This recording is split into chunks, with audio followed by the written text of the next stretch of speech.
Hi everyone, welcome to BullCaster, a talk show for all crypto bulls. Here I discuss the most exciting industry topics with the best industry experts, influencers, and remarkable personalities. Today we're going to talk about the future of content and virtual avatars, topics that's been getting great hype with different industries and as we've seen over the past years, users have changed their consumer habits. Therefore the content evolved and it's very interactive. And you can see that right now, even our guest has an avatar, right? So without the further ado, like today, we have a special guest, Preston Woo, who's the Chief Financial Officer and Head of Strategy at Tafi. Tafi is a company that bringing the next level 3D art and tech to the metaverse with iconic brands like Warner Brothers, Coca-Cola, Samsung, Louis Moinet, and others. Hi, Preston. Hi, how are you? Nice to meet you. Glad to be here. Nice to meet you.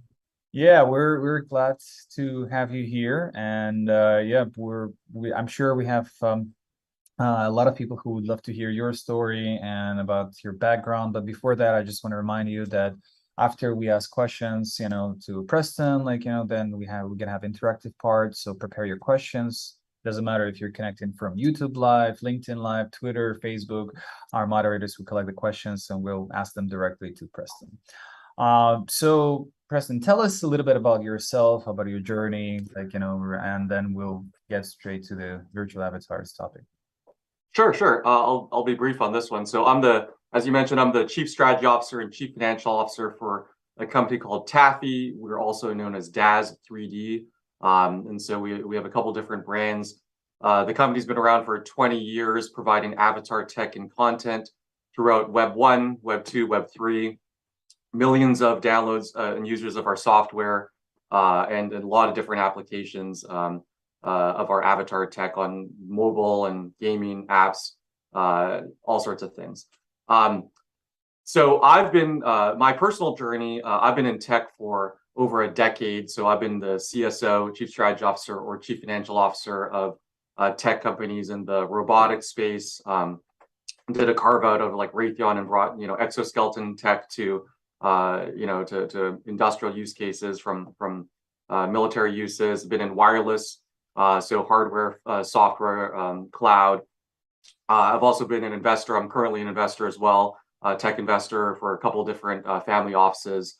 And so I've had a pretty varied background and just fell in love with the metaverse and the avatar space a few years ago, and convinced my way into joining Tafi and Daz a couple years ago. And so, it was a long process, but convinced that this is like, hey, this is what I think the strategy could be, and here are some of the partners and how I see the future of Web3 actually as well. So that was a little bit of my journey, and couldn't be more happy to be part of this great community. Perfect. No, that's definitely an interesting journey. And you're focused on virtual avatars, which they have existed almost like a decade ago, as long as the gaming were and I was a gamer myself, and I see that how it evolved, the level of customization, like the things that you can customize your hairstyle, like you can be any character you want and anything you want. So in your opinion, what are the biggest advantages of this new era of virtual avatars? Yeah, no, that's a great question. So you're right, avatars have been around for decades, and kind of Taffy and Daz, that my company has been part of that journey throughout. And a couple of the things that we've seen, there's probably two big advantages now that didn't exist even a couple of years ago, that we've seen. Putting aside tech is always improving, the capabilities are always improving on the avatar side. Two big differences, I would say, structurally that have changed. One is that you're seeing actual traditional brands entering the space. So you see brands like fashion and beauty and accessories and entertainment, even like CPG, entering the avatar content space. So making the skins, the accessories, the wearables, handbags more richer and more varied content. And as an aside, Taffy, we played a big role in that. We brought brands like Champion, Estee Lauder, Batman, as you mentioned, Louis Moinet, Coca-Cola, into the avatar space, either through metaverse activations or even putting them into our NFT avatar collections. So that's one, representing who you are in the digital space with brands that you love in the physical world has been a big paradigm shift. I think the second big advantage and why we're on like crypto bulls is actually the one where it's been a little bit more controversial for traditional brands, I would say, is the emergence of Web3. So NFTs and blockchain and Web3 and digital asset ownership versus just digital content. That's been a huge shift that's really changed the flip the economics of avatars and skins and wearables and avatar content in the space. So just as a quick aside, if you just look on OpenSea, for example, the most popular NFT collections are avatar collections and ones where people want to own their digital identity, own their avatar to use for profile picture or what I just showed like at the beginning, you know, like owning like avatars in the space. So those are two of the biggest advantages today compared to before.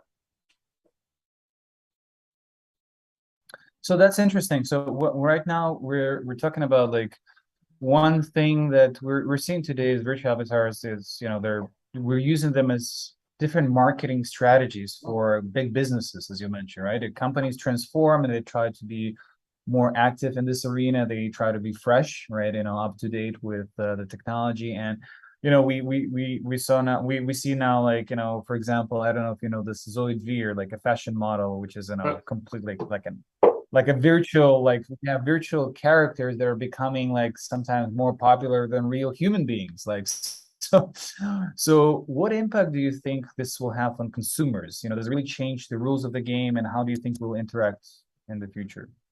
Yeah, no. So just for some context, I'll answer that question, but for some context, we work with a lot of digital virtual influencers. So our software and our content is used for almost all the major virtual influencers. So these are completely virtual avatars. They're not based on real people. And so some of our partners like Shudu from the Digitals, the first virtual supermodel is what she's called. And she does advertising for like Lexus and Samsung. We've created digital doubles. We just did one for a singer-songwriter called Grace Gausted. We helped to launch a multi-reality beauty brand with her, and Christina Carlino, who founded Philosophy and Cody just a couple weeks ago. So we're very deep in this space. So just with that context, I would say if people are paying attention, avatars and virtual avatars have already had a huge impact on consumers, and I think it'll only get bigger. Companies are already using avatars. The example we just gave is to model clothing to put on billboards in Times Square on advertisements next to like Bella Hadid, for example. They're already promoting their brands with the virtual influencers. We have a good friend called FN Mecca. He has 10 million TikTok followers and promoting brands. Or you're seeing TV shows being produced where there's virtual avatars as judges or as the singers, like in the Fox show, like Alter Ego, for example. And so, or even if you're in customer service, I'm on Alaska Airlines and I see virtual avatar bots as my customer service help. So I would say for consumers, virtual avatars are already having a big impact.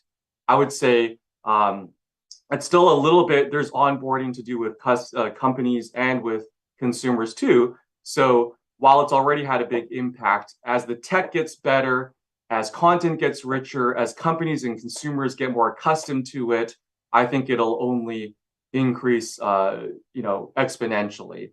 I'll just end on one thought. I was reading a McKinsey survey that said that 95% of business leaders expect the metaverse to have a positive impact in their industry.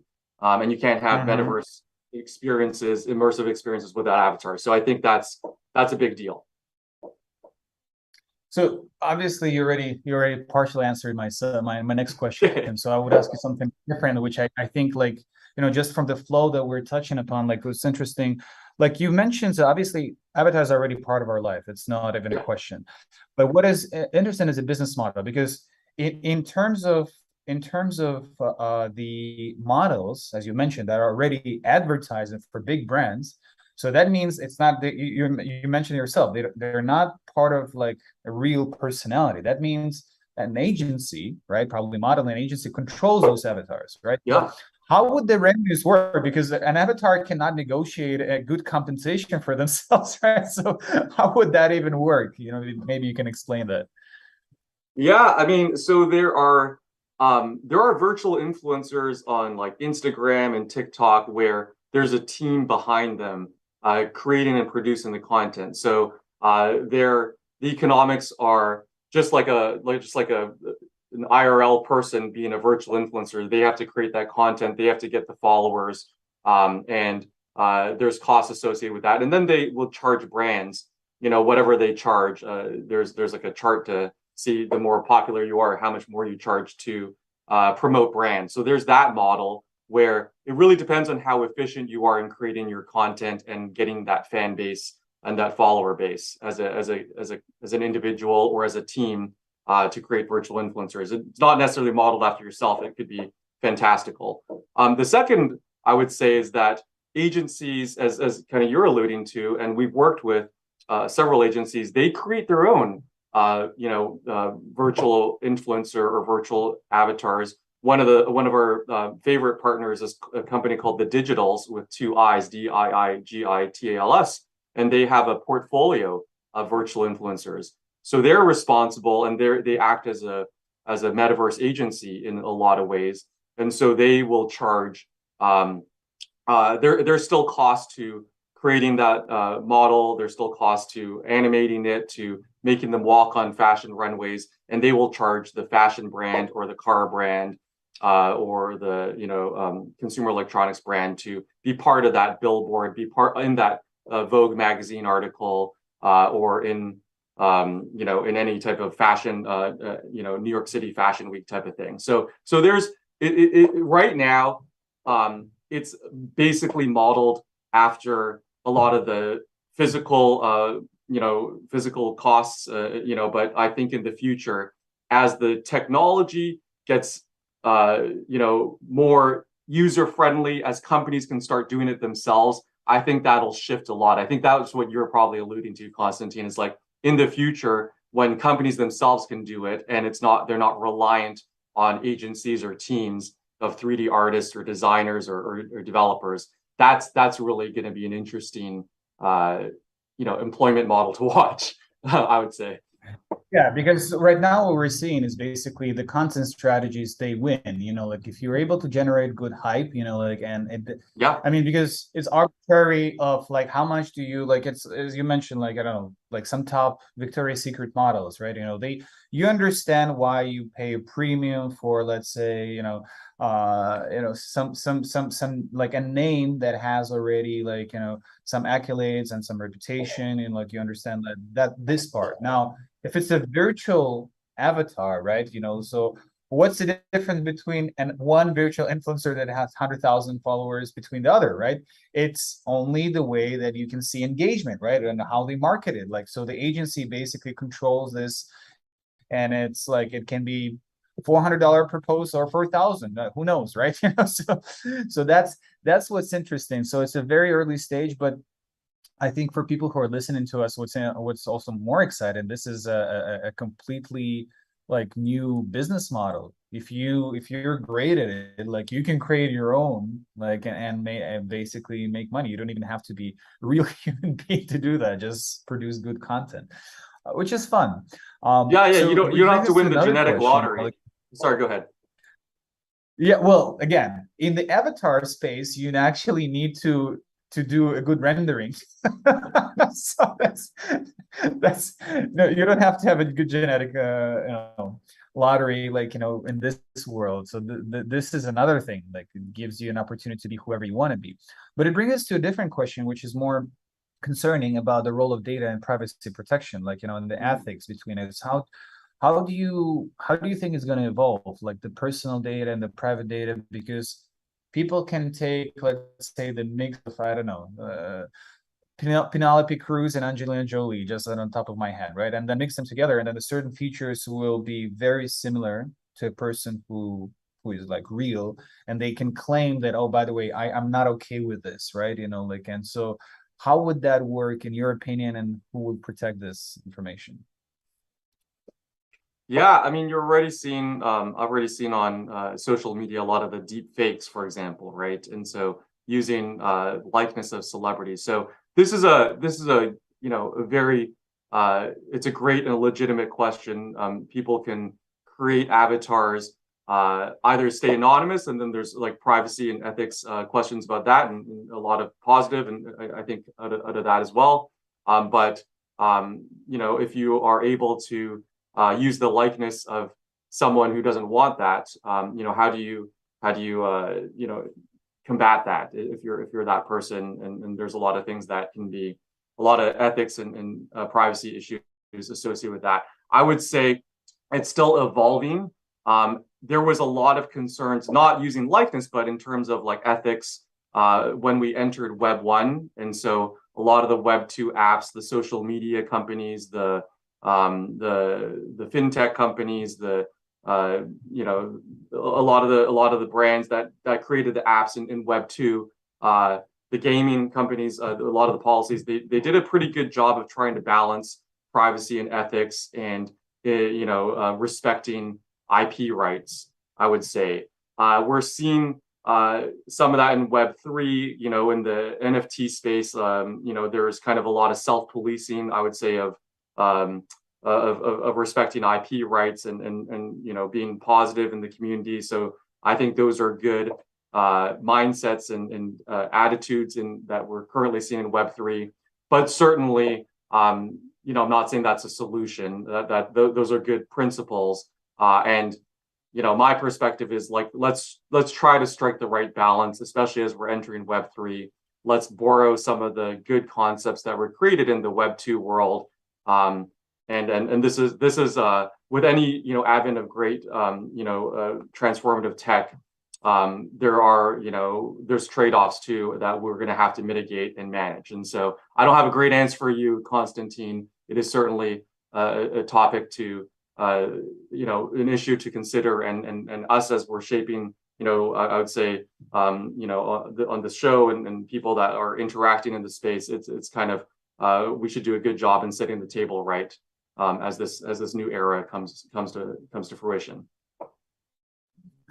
100%. Yeah, I understand. It's a tough question, because if somebody would even fake you and you would love to remove it, like even as savvy person as you are in this space, there's not a lot of things you would be able to do, like to actually combat this, so yeah, there's pros and cons to open source and decentralization, right? So yeah, the separate conversation. So let's jump right into the questions from the audience. I think that's another purpose of why we're doing this, to make sure people can ask you directly some questions. So sure. I'm just going to read them to you. Nakamoto from YouTube is asking, hello, I have a question. Who decides what is the worth of virtual avatars? It is something specific for each platform.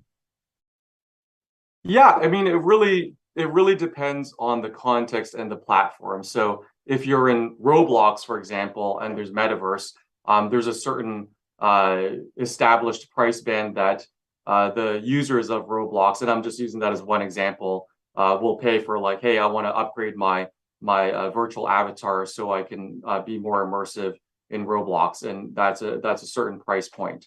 On the other end of the spectrum, you can have in the Web3 space, in NFT space, like there's avatar collection called the Bored Ape Yacht Collection, or CryptoPunks, and those can sell for hundreds of thousands of US dollars equivalent, or millions of dollars. And people are want to be part of that community and want to display those avatars, are willing to pay a very large luxury premium. So there's two ends of the spectrum, and there's also free avatars. If you're we have a free avatar creator app for VR chat, for virtual reality, and you want to interact in that space, you can get a free avatar and free content as well, and wearables and skins. So to answer your question, I think you answered yourself. It depends on the the specific context or the specific metaverse or the digital world that you want to interact in. Got it. Thank you for that. So, next question is from Emmanuel from YouTube. He's asking, I guess those virtual avatars will be NFTs, and what are the best ways of securing them in case of wallet breach? Yeah, I mean, so there's a couple questions. There's a couple things in that question. So definitely a big application. The most popular types of NFTs right now, or the highest selling ones at least, on are like profile picture collections, so avatar collections. So I would also say right now there's probably less than 3 million buyers of NFTs, but there's a lot more kind of that use it. For example, there's a billion people that use a Samsung Galaxy device or emojis on Apple phones. There's probably roughly that too, that use avatars in different ways. So just separating that too, first of all, and then second, in the NFT space, how do you secure your wallet from being breached? There's a lot of best practices that happy to share. Can't share them all right now, but things like having a hard wallet, cold wallet, like a ledger wallet. They're one of our partners at Tafi and Daz.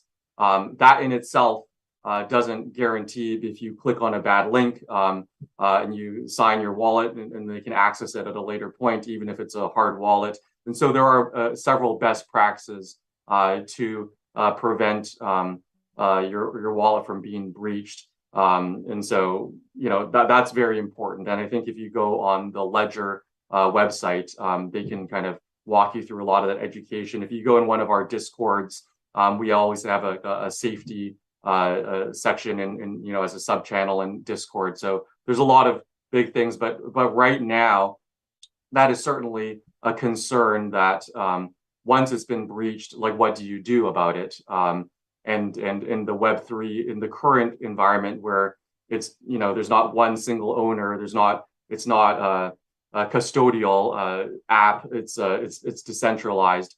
I wouldn't say there's not much you can do about it, but it happens to a lot of celebrities. Seth Green, it happened to, and there's challenges. The best way is prevention at this point.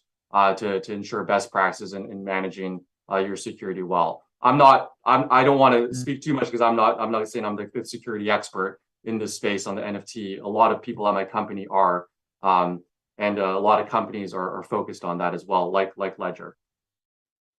Yeah. So tough question. I want to make sure people actually get what the answers they. I'll be briefer. Yeah. So this is, I think, more.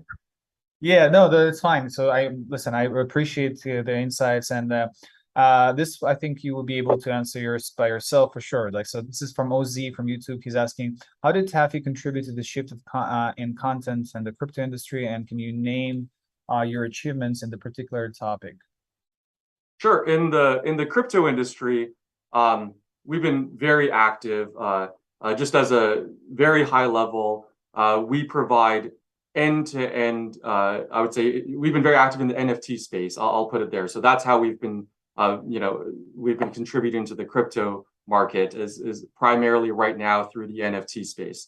And we also do end-to-end NFT activations. I would say they're bespoke. So everything from writing the smart contracts, we have developers, to the avatar technology, the generative tech. We've helped create collections, for example, with Batman for 200,000 unique generative Batman cowls.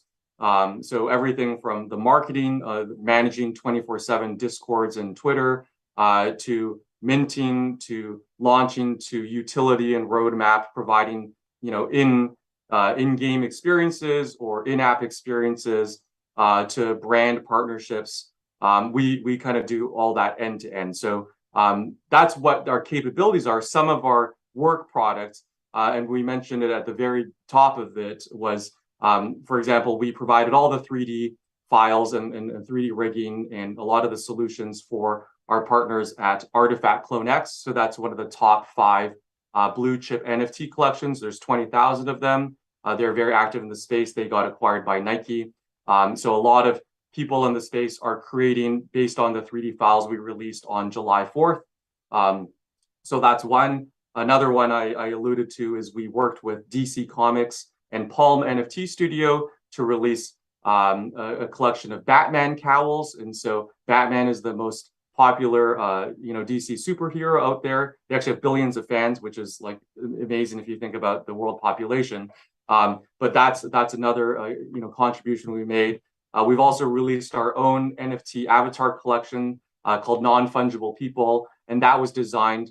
The avatars are women and non-binary, so we wanted to make a social statement that the majority of the crypto and NFT community are predominantly male of a certain demographic, and we wanted to open it up and make it a more inclusive metaverse, and saying like, hey, we stand for allowing different groups and minorities, people that are physically challenged, that have different conditions, into the metaverse and see an avatar that looks and feels like them. So that was one of our contributions. We've also helped bring a lot of large brands into the NFT space. From most recently, we have a drop going tomorrow with Coca-Cola and Friendship Day. We've done things with Estee Lauder for beauty. We've helped launch multi-reality beauty brands like Bake Up Beauty, Louis Moinet super watches. We brought them into the NFT space as well. Those watches in real life cost $500,000. We made them much more accessible in the NFT format, where you can get them for less than an ETH type of thing. So those are some of the examples. I'm sure I'm missing a number, but we've had over a dozen NFT activations this year. Can I buy for 1 ETH Moinet watches? I would love that physical. No, not a physical one. but there was a raffle for 2 physical watches out of the 1,000 drop that we did with. No, that doesn't count. I know that doesn't count. I was hoping to get one, but I was excluded. Yeah. And then we also have just to one more comment. We have a drop coming online at 12 p.m. noon Pacific time of an avatar collection of 500 qubits on Coinbase. So what we did there is called Scaredy Qubits. If you go to Coinbase NFT Marketplace, they're doing exclusive drops. They have a retail presence of tens of millions if you open up their app. And we brought one of our artists in our DAS community called Mizu. He brought an NFT collection, an avatar collection to us, and we are help launching it on Coinbase later today. It's super cute. We've worked with a lot of blue chips in the past, and we're really excited about this one. It's highly curated from our community. It's with a new NFT marketplace. Coinbase is launching that. We're the third launch. We're the first avatar collection to launch on Coinbase.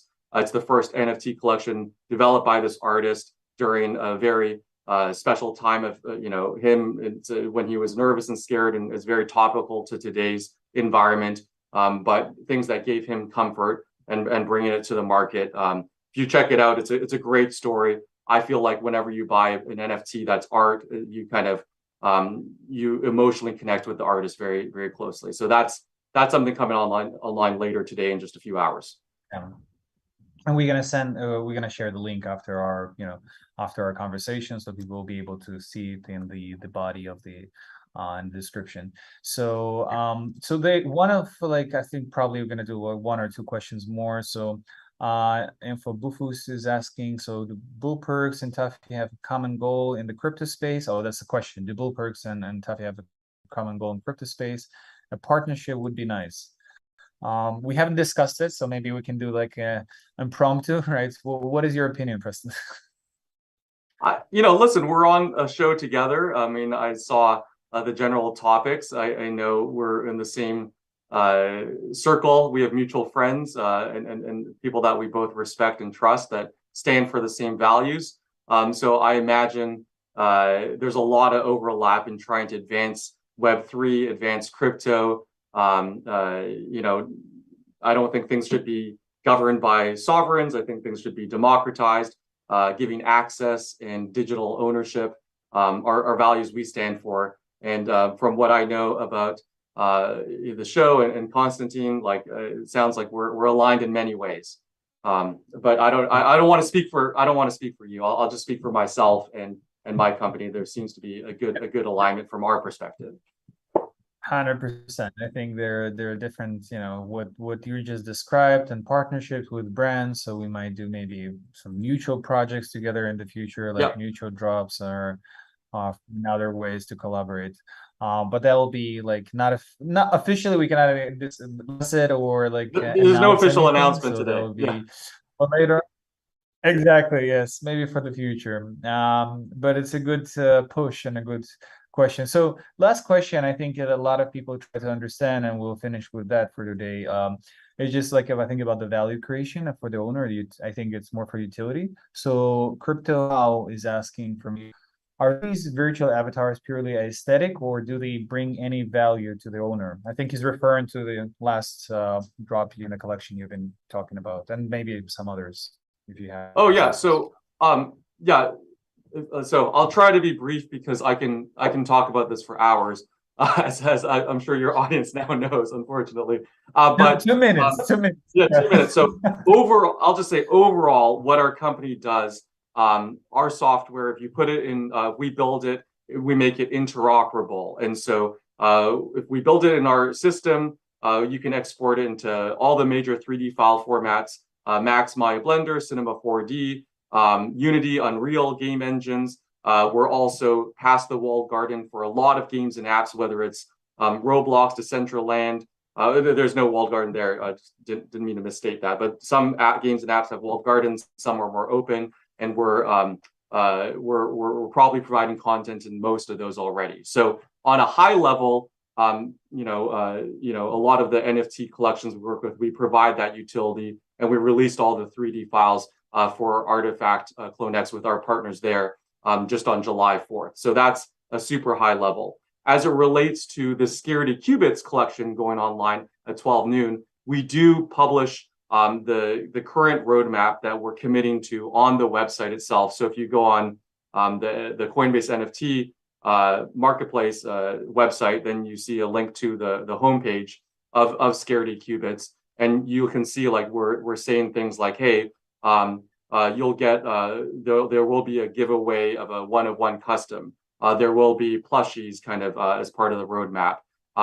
We're not limited to that. We have a lot more capabilities. So, and we always want to give value to holders now and in the future.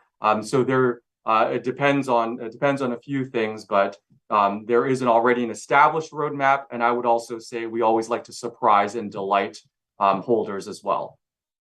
Was that 2 minutes or was that like 10 minutes? Sorry if I went too long. Amazing. Just like